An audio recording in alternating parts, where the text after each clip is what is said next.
मदनवाडीच्या राजमाता अहिल्यादेवी चौकात सांडपाण्याचा प्रश्न दिवसेंदिवस गंभीर होत चालला आहे. चौकभर साचलेलं सांडपाणी आणि त्याची असह्य दुर्गंधी यामुळे नागरिक त्रस्त झाले आहेत. शाळेला आणि कामावर जाणाऱ्या लोकांना रोज या दुर्गंधीचा सामना करावा लागतो.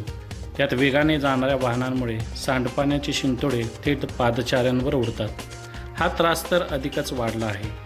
विशेषतः वयोवृद्ध नागरिकांना या पाण्यातून जाणं कठीण होत असून त्यांना आरोग्याचा धोका निर्माण झाला आहे. बारामती राशीन रस्त्याचे काम सुरू झाल्यानंतर निचऱ्याची व्यवस्था कोलमडली. स्थानिकांचे स्पष्ट आरोप आहेत की निकृष्ट कामामुळेच ही समस्या निर्माण झाली. तक्रारी केल्या, पाहण्या झाल्या, पण उपाय मात्र शून्य. नागरिकांचा फक्त एकच प्रश्न, आम्हाला या दुर्गंधीतून मुक्त करणारा अधिकारी आहे तरी कुठे? का हा त्रास आम्हाला कायमस्वरूपीच भोगावा लागणार काय? असा ज्वलंत प्रश्न मदनवाडीकरांनी उपस्थित केला आहे.